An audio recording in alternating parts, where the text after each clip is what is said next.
Family and friendship is the picture proud new business owners wanted to paint. Reporter Wealthy Jenner takes us to the latest art gallery opening. Dolly and Brian Higa have waited for this moment for years. 1, 2, 3. The local couple celebrated the grand opening of the California Museum of Fine Art, a 5,600 square feet space to house some of the finest art from around the globe. It's always been a dream of my wife's and mine also to kind of establish our own gallery. But then, we wanted something to be a little different, so we wanted to incorporate educational aspects. We also wanted to incorporate international artists coming in because my wife's from China. It's a family affair here at the California Museum of Fine Art, where President Brian Higa's wife, Dolly Higa, is one of the featured resident artists and directors here at the museum. One of her paintings, called Grandpa, is actually a painting of her father. Located on Marcelina Avenue in downtown Torrance, the California Museum of Fine Art displays paintings from renowned artists like Millie Green and John Acero.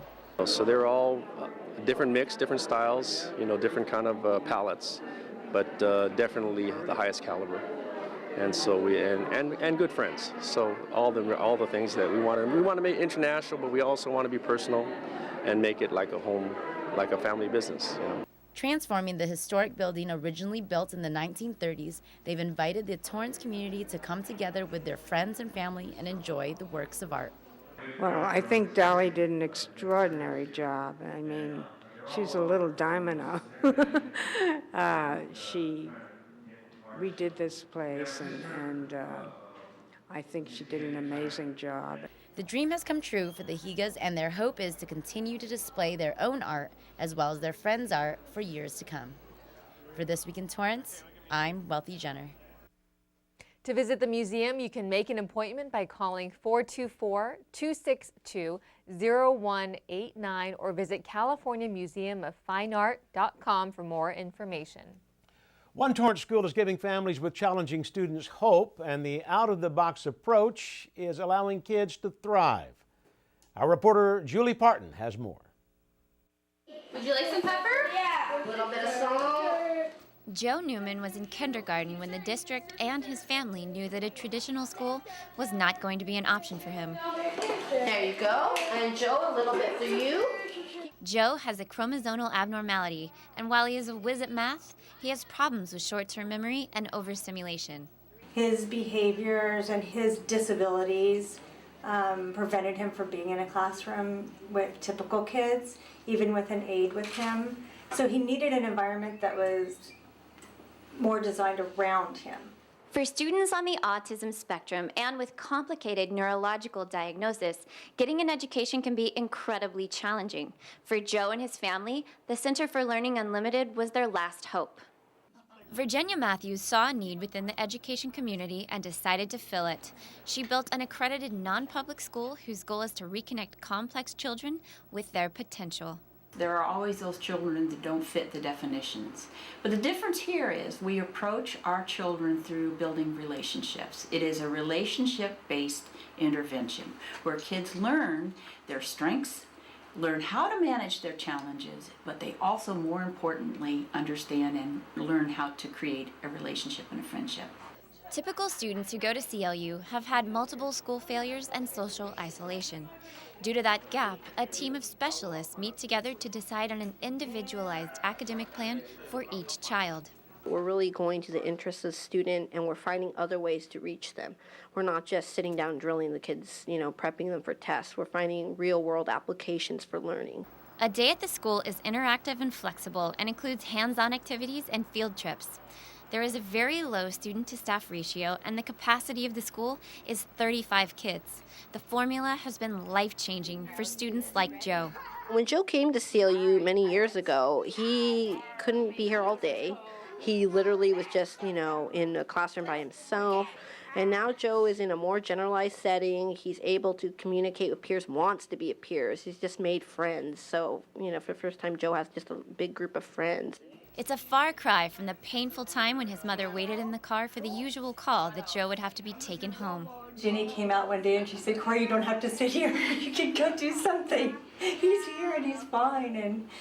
And then from there we increased the time, and now he's here all day. So, pretty amazing. I think the parents' biggest aha is that they have their family back. For City Cable, I'm Julie Parton. Thank you, Julie. The Center for Learning Unlimited just celebrated its 10th anniversary and provides for students all across Southern California as far as Riverside and Orange County. High school students were recently honored for their ability to communicate the importance of diversity through the arts. Our reporter Brittany Bin has that story. North High senior Kimberly Elwood has been honored at the Visions of Unity Art Contest for the past 3 years, and it's something she believes allows students to embrace their roles in the community as agents of change. I think it's really important for students like us around Torrance to be leaders and actually contribute to the future and make the future the best way we can possible.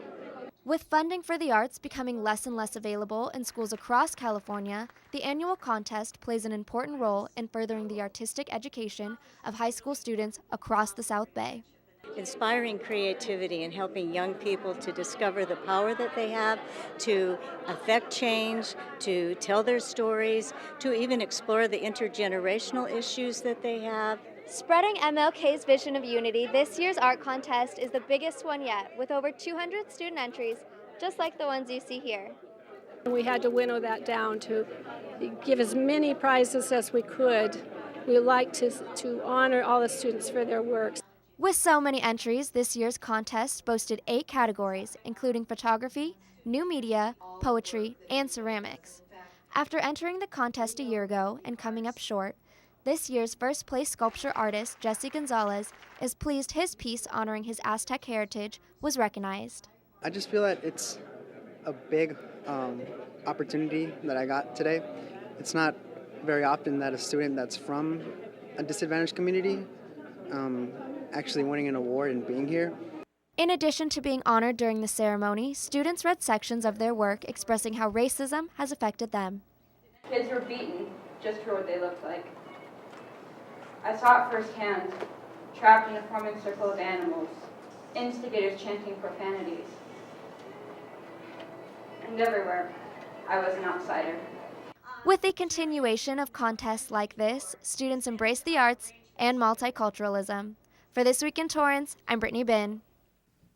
Throughout the month of April, all the winning entries will be on display at the Katie Geisert Civic Center Library. Coming up after the break, 2 kids helped their grandfather and a great cause with a lemonade stand. But first, here's your 5-day forecast.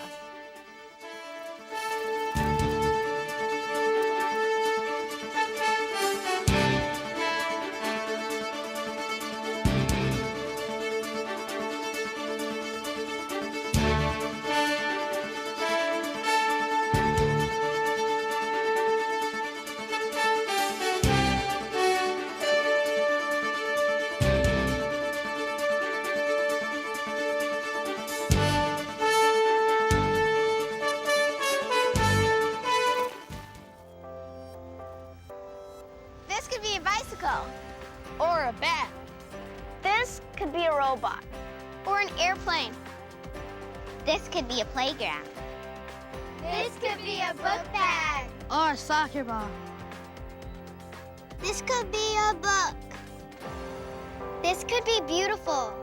This cannot be trash. This can all be recycled. Learn more at thiscouldbe.org.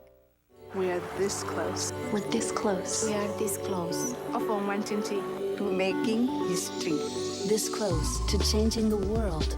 We are this close. This close. This close to making sure no child suffers a crippling disease ever again. This close. We are this close to ending polio. To ending polio.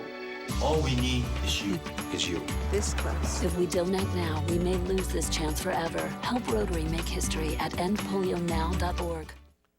The Pacific Gateway Investment Network invites you to the 2013 Public Comment Forum on Workforce Training and Employment. Learn what businesses are looking for from the Workforce Board and provide your input on what services you would like to see to help in job searches. Your input will help shape the local plan, which outlines future investments in employment services and training to meet the needs of job seekers and employers. The event takes place on Thursday, March 21st at the Katie Geisert Civic Center Library. For more information, visit torrancearts.org, or call 562-570-WORK. The Torrance South Bay YMCA will host this year's National Splash Swim program on April 1st through the 5th. This low-cost community event is